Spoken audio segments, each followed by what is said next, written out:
ସେତେବେଳେ ତାଙ୍କ ସାଙ୍ଗକୁ ଶୋଷ ଲାଗିଲା। ତାଙ୍କେ ପାଣିରେ କୁଆଡ଼େ ନାଣିବି କହିଲେ। ସେଥିରେ କହିଲେ ଆଗ ବାଟକୁ ଚାଲ, ସେଇଟା ପାଣି ଦିଅ। ତାପରେ ତାଙ୍କେ ପାଣି ପାଖକୁ ଗଲେ। ସେଠି ଗୋଟେ ବଡ଼ ବଗୁଡ଼ ଥିଲା।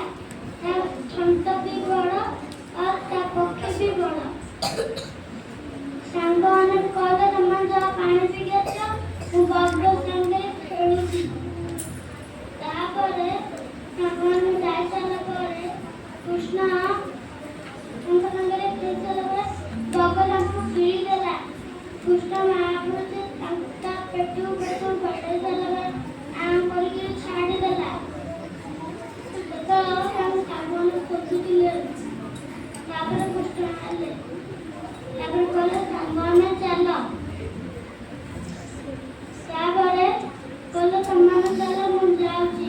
ତାପରେ ବକାସୁରକୁ ମାରିକିରି ତଳେ ଥଣ୍ଟରେ ଗୋଡ଼, ଉପରେ ଥଣ୍ଟରେ ହାତ ରଖିକିରି ତାଙ୍କ ପାଟକୁ ଚିପି ଦେଲେ। ତାର ମାତା କି ଜୟ।